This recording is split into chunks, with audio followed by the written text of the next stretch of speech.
This is quite a significant deal for not only Boeing, but for China as well.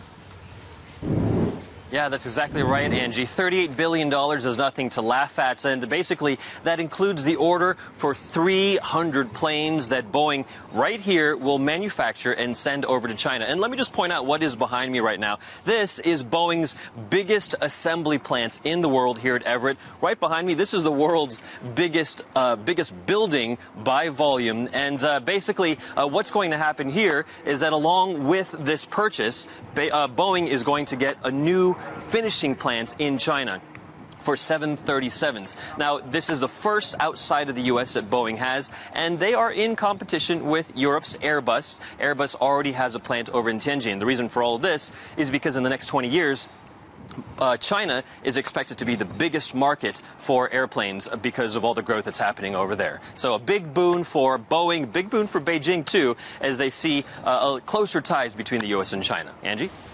Yeah, $38 billion for Boeing. How about other U.S. and China CEOs? They also met with President Xi Jinping. I know it was a closed-door meeting there, but what can you tell us? What kind of details can you tell us? Yeah, sure thing. Well, you're referring to this morning's meeting called the Paulson Institute Roundtable, and basically 30 chief executive officers from both the U.S. and China met together along with President Xi Jinping, and they talked about greater market access. It was basically a veritable who's who in the U.S. and China business sector. We're talking about the likes of Apple's Tim Cook to Starbucks' Howard Schultz, in addition to Warren Buffett and Bob Iger from Disney. On the Chinese side, there was also Alibaba's Jack Ma, Robin Li from Baidu, as well as Tianguo Li from Bank of China. All told, interesting note is that the 15 chief executive officers coming from China led companies with a market cap of $1 trillion.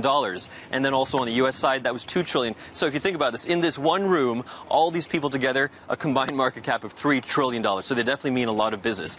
In addition to that, at the end of the roundtable, President Xi made some remarks and talked about how there are opportunities for American companies to go to China. Take a listen. China now has more than 600 million internet users and more than 1.2 billion mobile phone users in China. This has brought opportunities for Amazon, for Cisco, and Apple, and other companies in this field.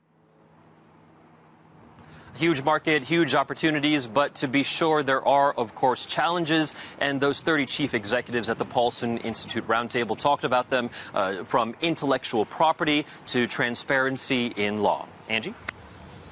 Yeah, and what about cybersecurity here? I guess that's also on the agenda for what's next, coming up when he goes off to D.C.